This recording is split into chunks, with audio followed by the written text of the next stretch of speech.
Hello, welcome back to the channel.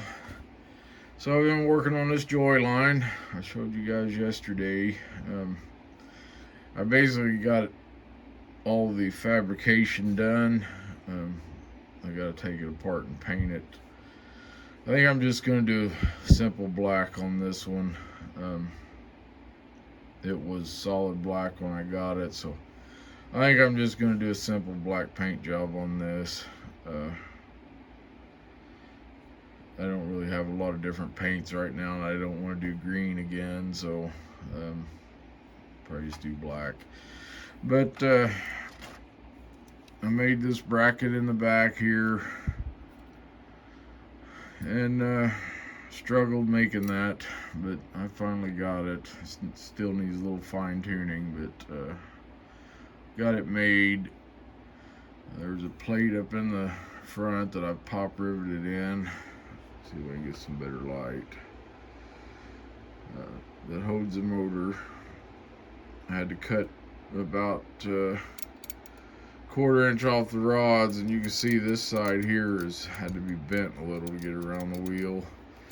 I have had them in there so staggered, it's so tight getting these in there. I have had to stagger this push rod, bend it in, put a notch in it, to get it to go in, but I just curved this one in there and it seems to work fine. It's, like I said, very tight getting a full-size motor in these, but I think it's worth the effort. You can see how close that fits in there. The roof is right against the E unit.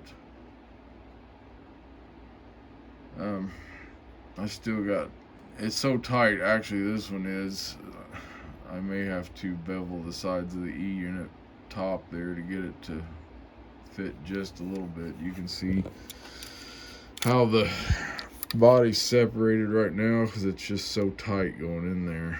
So still got a few adjustments to make, but we'll get it.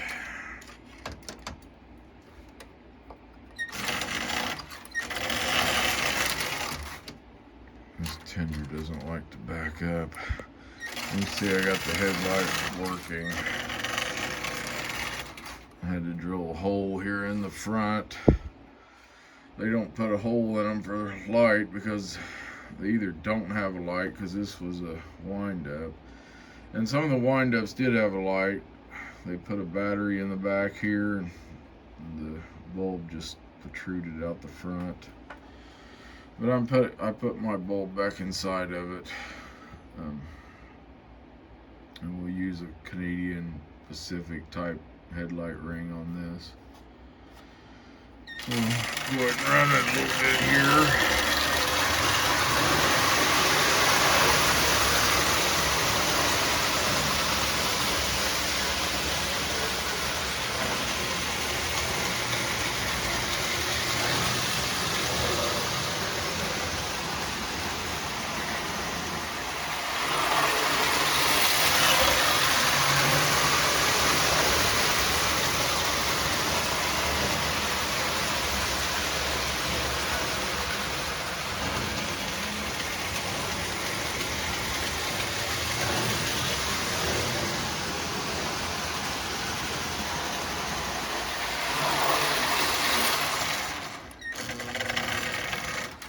They're actually pretty decent pullers for the size of them. This metal they used in these was fairly heavy, compared to some tin plates.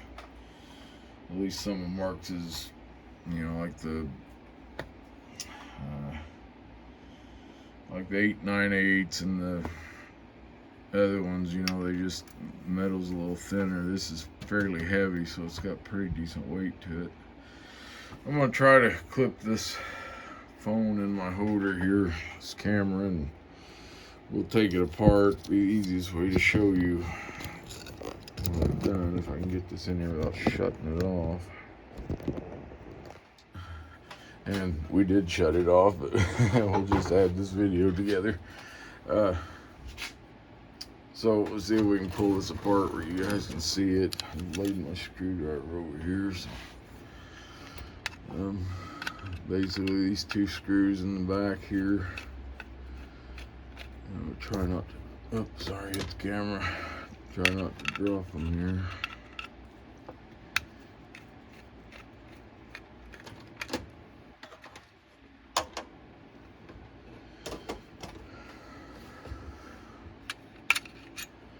This little piece here, you gotta notch it, you know, cut a hole in it there to go around the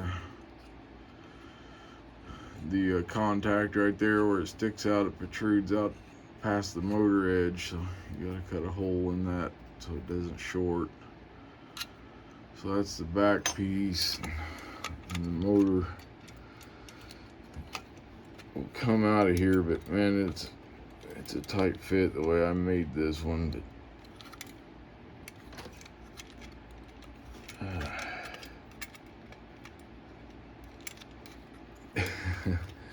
and then you want to cooperate. I think it's the wire catching. There we go. I had to cut a extra wide notch there in the side for the wires. I had to make sure they go up through there. Oh man, just keep hitting this camera stand. You can see I made a plate there in the front. That's where the motor locks on there. It's just pop riveted in the front right there. Then I got another piece. Well, this body's still apart. I can show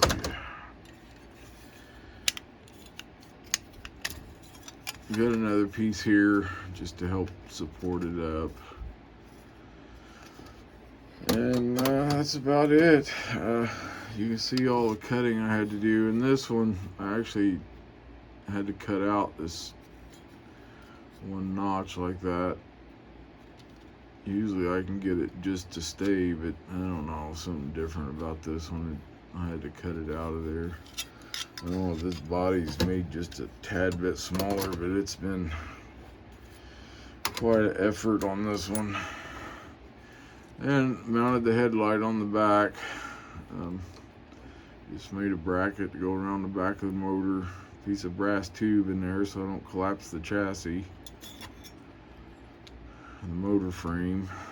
And that's about it. You know, the push rods, like I said, were shortened about 1/4 of an inch. Just cut off the end of them. And everything wired together here. Had to remove the old light bulb. Everything's just wired together right there. So anyway, guys, that's about it on this one for now. I'll give you another look at it when I get it painted. I haven't really done much to the tender yet. I sat down here last night, made a coal load to put in it, cut out some old Marx tenders. So that's the only thing I've done to the tender so far I'm going to use with it. You know, I'd like to have a metal tender, but I don't have any right now, so we're just going to use this little plastic tender.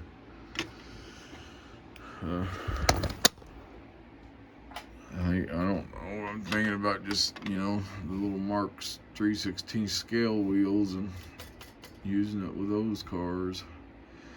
Or I may put a tabbing slot on one side of the truck, and so I can run it with the 6-inch or the 3/16. But anyway, guys, that's where we're at with it for now. So thanks for watching. See you in a little while.